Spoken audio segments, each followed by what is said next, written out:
I am the Tofu Golem. Please enjoy the video. You'll start in the Google homepage with an active sign-in. This gives you access to account-level search controls. Click your avatar or the apps grid, then choose Settings or Search Settings to open the panel. You're taking control of Safe Search, Results per Page, and Region. Once in the menu, scan the sections so you know which options to change. Make sure to note current values so you can revert if needed before applying anything permanent. Now you'll edit the main preferences that shape every search. Toggle Safe Search according to your content policy needs because this filters explicit results at the server level. Next, pick Results per Page. More results reduces clicks but may slow loading. Choose 10, 20, 50, or 100 depending on speed.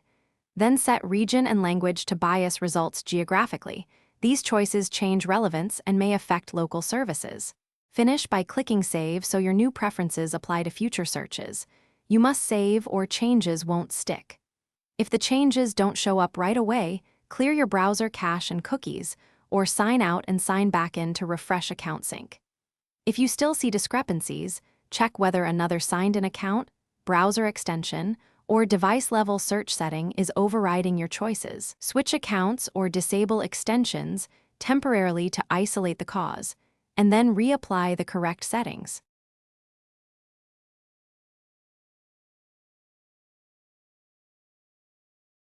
Thanks for watching. Consider subscribing if we helped you today.